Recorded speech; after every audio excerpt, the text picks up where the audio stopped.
मित्रों, आप तो जानते ही हैं, जो मनुष्य जैसा कर्म करता है वैसा ही फल वो पाता है।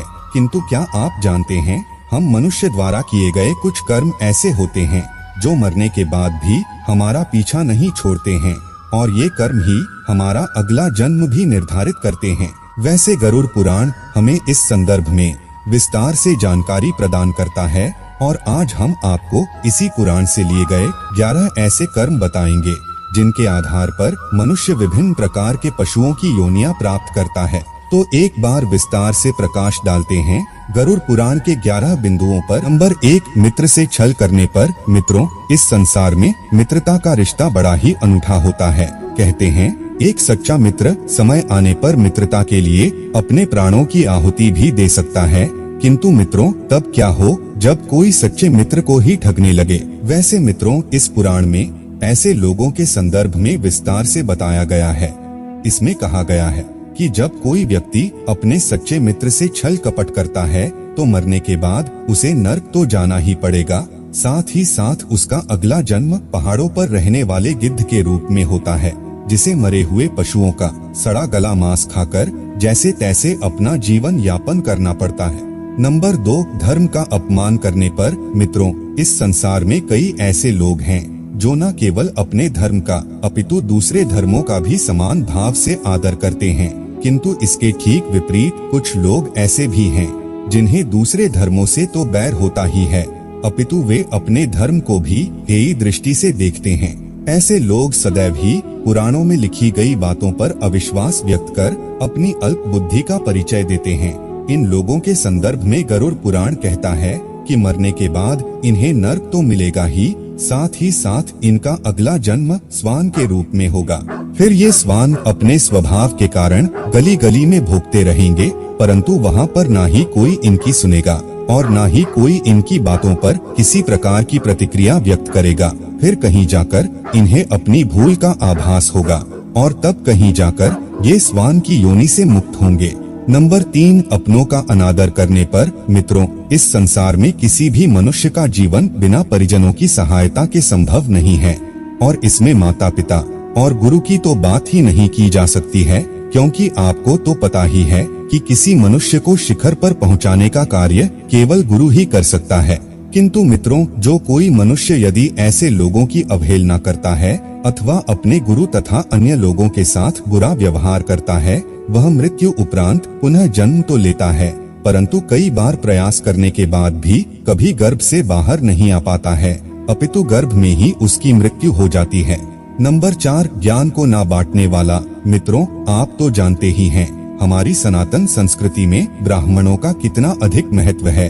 संसार के प्रत्येक ब्राह्मण का यह कर्तव्य है कि जो कोई जजमान अथवा शिष्य चाहे कैसा भी हो, भले ही वह ब्राह्मण देव को उनकी इच्छा अनुसार दक्षिणा प्रदान करने में असमर्थ ही क्यों ना हो, किंतु ब्राह्मण देव को चाहिए कि वे अपने ज्ञान से उनका भी कल्याण करें। परंतु मित्रों, यदि कोई ब्राह्मण ऐसा नहीं करता है तो इस जन्म में उसकी ख्याति तो खराब होगी ही होगी, साथ ही साथ अगले जन्म में उसे बैल बनकर आना होगा और फिर उसे आजीवन अपने कृत्यों पर पश्चाताप करना पड़ेगा।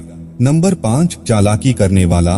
मित्रों, इस संसार में कई लोग हैं जो बहुत ही ईमानदार हैं। वे अपने कृत्यों से सभी का हृदय जीत लेते हैं, किंतु वहीं कुछ ऐसे धूर्त लोग भी हैं जो बस लोगों को अपनी चालाकी से मूर्ख बनाते रहते हैं और आजीवन इसी बात की खाते हैं। किंतु इन मूर्खों को यह पता नहीं है कि ये संसार ऐसे ही नहीं चल रहा है, अपितु इसे चलाने वाला दूर कहीं बैठकर इनके सभी कृत्यों को देख रहा है।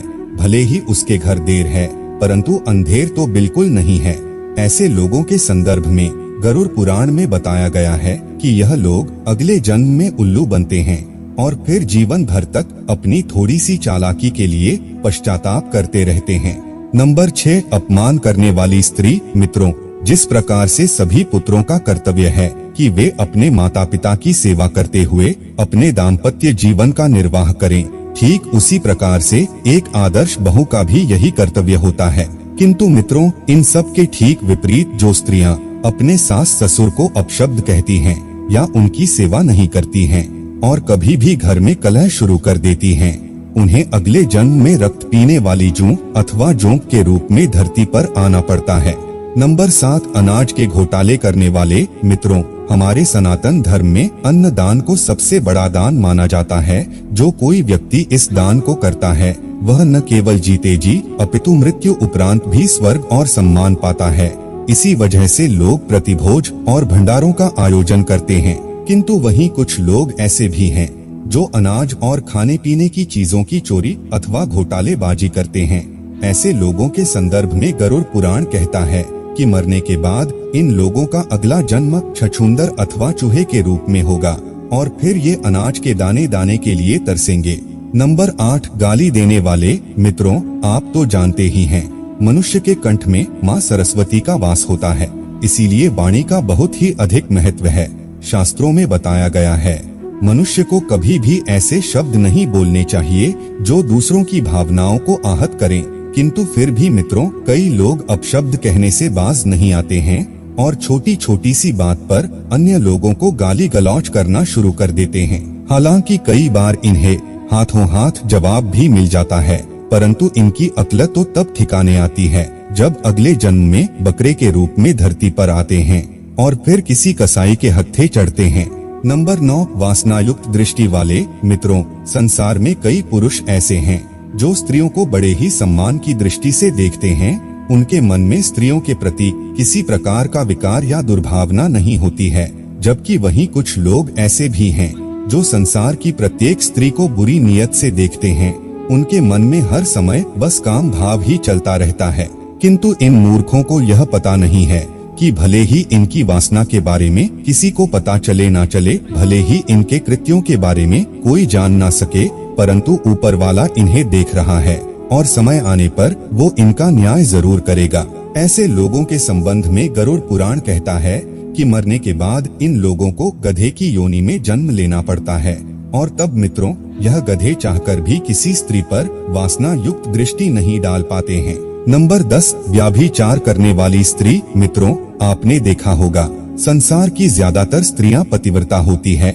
उनके मन में अपने पति को छोड़कर कभी भूल कर भी पर पुरुष का विचार नहीं आता है।